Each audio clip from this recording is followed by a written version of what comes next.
বাংলাদেশ সরকারি সংবাদ সংস্থা বাসসকে একটা ইন্টারভিউ দিয়েছেন মির্জা ফখরুল ইসলাম আলমগীর। সেই সাক্ষাৎকারের শিরোনামটা হচ্ছে প্রধানমন্ত্রী পদ নিয়ে বিএনপিতে কোনো দ্বিধাদ্বন্দ্ব নেই। মির্জা ফখরুল ইসলাম আলমগীর খুব ভালো কথা বলেছেন তিনি, কিন্তু আবার অপশন বলছেন। দ্বিধাদ্বন্দ্ব নেই, কিন্তু কে সেটা কিন্তু বলেননি। তার আমি পুরো কথাটা একটু কোট করি, মনোযোগ দিয়ে শোনেন। বাসসের পক্ষ থেকে যে প্রশ্নটা, যে বিএনপি রাষ্ট্র ক্ষমতায় গেলে কে হচ্ছেন প্রধানমন্ত্রী, উত্তরে মির্জা ফখরুল ইসলাম আলমগীর বলছেন, আমাদের দলীয় চেয়ারপারসন বেগম খালেদা জিয়া যদি সুস্থ থাকেন এবং কাজ করার উপযোগী থাকেন তাহলে তো তিনি হবেন, আর অনুপস্থিতিতে আমাদের চেয়ারম্যান তারেক রহমান হবেন। এই ব্যাপারে কোনো দ্বিমত বা দ্বিধাদ্বন্দ্ব নেই। এটা তো আমরা বুঝি যে কোনো দ্বিমত নেই, কিন্তু বেগম খালেদা জিয়ার যে কন্ডিশন, বয়সজনিত তার শারীরিক অবস্থা, এখন যে অবস্থা, এটার থেকে ধরেন আরো 3 মাস বা 4 মাস পর যে নির্বাচনটা হবে কতটা ভালো হবে, সেটা কি প্রধানমন্ত্রী হবার মতন সেই অবস্থানে তিনি থাকবেন কিনা, এটা কিন্তু পরিষ্কার করলেন না। এটা কিন্তু ওনারা ভালো করেই জানেন। এখানে মোট কথা আমি যেটা দেখি, সোজা কথা, আমি তো আর এত আমার কোনো দলীয় দায়বদ্ধতা নেই। এক গণমাধ্যম কর্মী হিসেবে আমার দায়বদ্ধতা আছে, পাবলিকলি আমাকে পরিষ্কার করতে হবে। সেটা হচ্ছে, আমি যেটা বুঝি যে তারেক রহমান ছাড়া কোনো বিকল্প নেই। এখন এই যে পাবলিকলি আপনি যদি বলেন যে বেগম খালেদা জিয়া যদি সুস্থ হন তাহলে তিনি প্রধানমন্ত্রী, আর যদি তিনি কমফোর্ট ফিল না করেন বা সুস্থ না থাকেন, উপযোগী না হন, কাজের উপযোগী, তাহলে তারেক রহমান।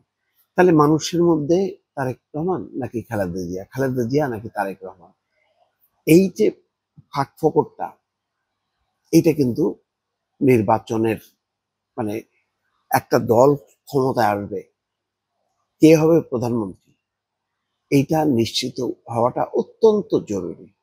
বিশ্বের যে কোনো দেশে এই ধরনের কাঠামোর মধ্যে যখন একটি নির্বাচন হয়, দেখেন ওই ভারতে যদি বিজেপি জেতে তাহলে কে প্রধানমন্ত্রী হবে জানে সবাই, যদি কংগ্রেস হয় কে প্রধানমন্ত্রী হবে জানে সবাই। বাংলাদেশে বিএনপির ক্ষেত্রে কেউ জানে না, জানে সবাই, বোঝে, আমিও বুঝি, বিএনপি নিজেরাও বোঝে, কিন্তু এই যে বলে না, না বললে হয় কি সাধারণ মানুষ একটা এর মধ্যে পড়ে যায়। এই কথাটা কিন্তু গত 15 বছরে শেখ হাসিনা বারবার কিন্তু নক করেছে, যে বিরোধী দল নির্বাচনে যদি জয়ী হয় কে হবে প্রধানমন্ত্রী, কে হবে তাদের সরকার প্রধান। এই কথাটা বারবার ছুড়েছে এই কারণে যে ওই যে বিএনপি দ্বিধান্বিত থাকে, বলতে পারে না বুক ফুলায় যে ইয়েস তারেক রহমানই হবেন। এইটা আমি মনে করি যে নির্বাচনের আগে পাবলিকলি এটা ক্লিয়ার করা দরকার। একটা কেন্দ্রে মানুষ পছন্দ করে, 2টা কেন্দ্র পছন্দ করে না, একটা কেন্দ্রে আবর্তিত হয়, একটা লক্ষ্যে মানুষ অগ্রসর হতে চায়, সেই লক্ষ্যটা বিএনপিকে নির্দিষ্ট করতে হবে। এটা যদি এইভাবে প্রজেক্ট করা হয় তাহলে মানুষ কিন্তু বুঝতে পারবে না। মানুষকে যদি বলা হয়, আচ্ছা খালেদা জিয়া তো শারীরিকভাবে অসুস্থ, তাহলে তিনি প্রধানমন্ত্রী হলে দেশ চালাবেন কিন্তু পারবেন না। আচ্ছা তাহলে শফিকুর রহমান জোস্ত তাকি, মানে শফিকুর রহমান তো দাঁড়ায় গেছে, এটা তো বলার অপেক্ষা রাখে না।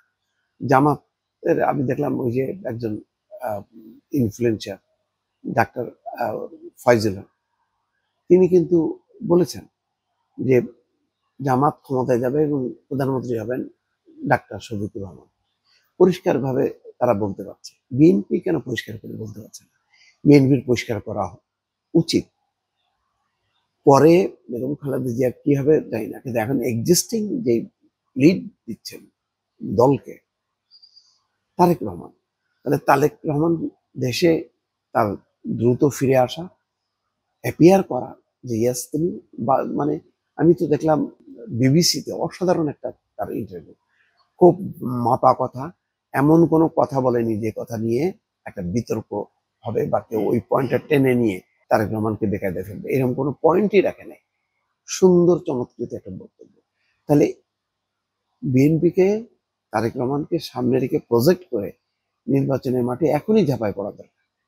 শিডিউল ওই ডিসেম্বরের প্রথমার্ধে দিবে, ওইটার অপেক্ষা না করে বিএনপিকে কে হবে প্রধানমন্ত্রী, কে হবে প্রধান ব্যক্তি সেটা নির্দিষ্ট করা, সেই প্রধান ব্যক্তির বাংলাদেশে আসা এবং নির্বাচনী প্রচার প্রচারণাটা অত্যন্ত জরুরি।